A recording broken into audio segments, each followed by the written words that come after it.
An emergency room doctor told me my son's cut was nothing to worry about and to go home. I was billed $2,654. On April 1, my son fell down and bit his lip.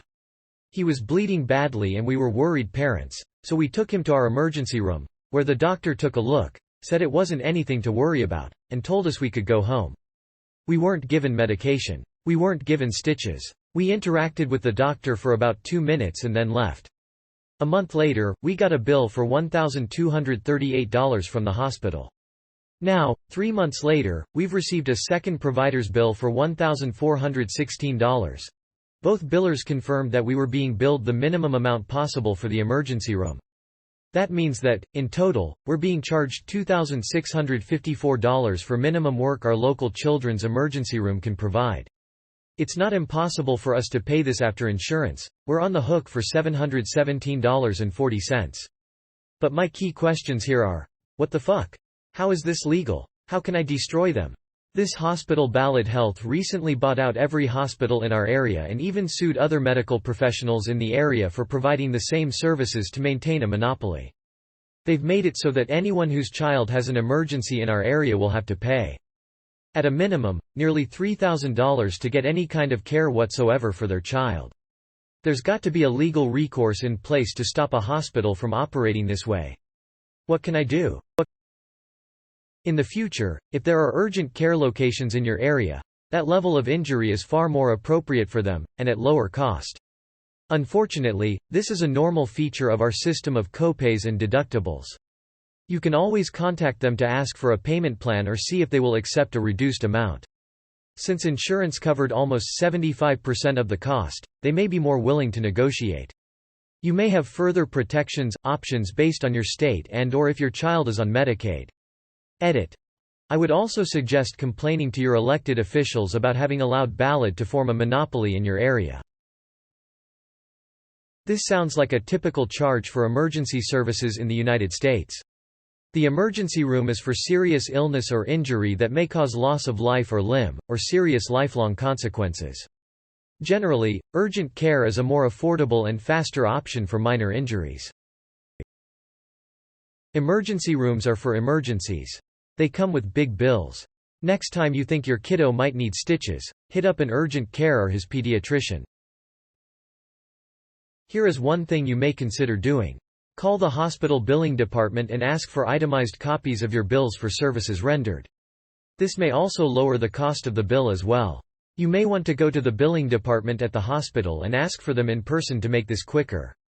From there, ask to be put on a payment plan, $50 to $100 a month to avoid the all-at-once financial burden. After 6-9 months, call them back and ask if the amount paid can be considered as ample payment and let them know you are having difficulty in paying further. In my limited experience with dealing with this kind of thing, the hospital might accept your partial payment as satisfactory and potentially settle the account. My wife, fiancée at the time, suffered from 2 severe seizures suddenly and we were facing significant bills from the hospital and the ambulance service. I think we paid about 30% of the overall cost and were done after that. As others have pointed out, urgent care or telemedicine providers are much cheaper and a better resource for non-emergency situations. As always, diligent record-keeping, and filing of receipts and tracking costs will be your friend in this situation. Hope all works out well for you. It's not the doctor. It's the hospital. Everything is billed separately by different companies. If it's a non-profit, apply for assistance. I'm an health insurance claims processor. Specialty children's hospitals are extremely expensive even compared to normal hospitals, and you ain't getting out of an at a normal hospital for under $1,000, unless it's a very minor problem at an unusually cheap, rural hospital. How is this legal? By visiting the requesting care services, you agreed to pay for the goods and services to be provided to you. As I said above, the amount is nothing unusual for a facial injury evaluation at an expensive specialty hospital. So first off, your kid is okay. So that is the most important thing. Your doctor didn't do nothing. They gave you a professional opinion that there was nothing majorly wrong with your kid. That was what you're billed for. You're billed for someone to reassure you that there is nothing majorly wrong with your child. The price that is charged is standard market rate for that region. The doctor and hospital is actually limited by what they can bill based on the code they submitted. The balance is how much of the bill that your insurance did not cover based on your insurance plan. How this is legal is thanks to the U.S. government failure to adopt universal health care. How can you destroy them? Write an angry letter. Finding ways to destroy them will cost you a lot more than you have, and you will most likely not win anything. What you could actually do in the meantime: ask for an itemized bill from the hospital to see what you were actually billed for. Get an itemized bill from the doctor's office to see what you were actually billed for. If they billed you for something they did not do or provide for you, then you can argue and get a reduction on the bill. However, if they only billed for an visit, and not for procedure nor a consumable, then you can't really do anything. The other thing is to check to see if your insurance paid out properly, or if they shorted the hospital or doctor. The other thing is asking the hospital for a reduction in the bill for hardships. The worst they can say is no. Now, as far as paying the bill, you don't have to pay it all off at one time. Despite what the bill is, you can pay in increments. They will bill you for the balance each month. For most places, they don't send you to collections if they see that you're making an effort to pay your bills. Next time, take your kid to an urgent care or their pediatrician.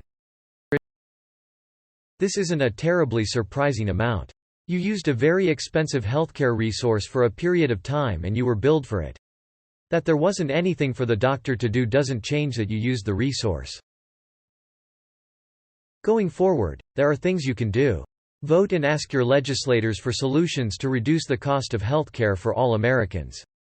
If you can, change your insurance to a more comprehensive plan. Sometimes today, that is with your state insurance exchange or directly with the carrier, rather than a substandard plan offered by an employer. But this will likely to cost more per month. Choose your providers carefully. Investigate whether they are in-network or out-of-network and what that means to your portion of the cost. FearNet. Not everywhere has urgent care, and some places don't have 24-hour urgent care. True, but many do. Also, you can call your pediatrician's office, page the doc on call after hours, and even FaceTime them to get a quick assessment if is warranted or you should wait. Go to the office when it opens.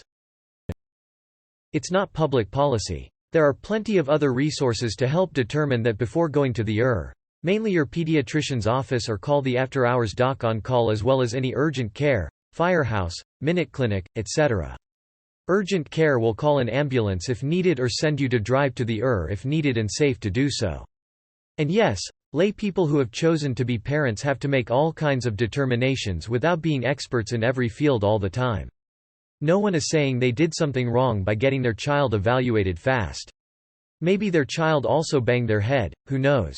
I'd rather they overreact than underreact any day. How can I destroy them?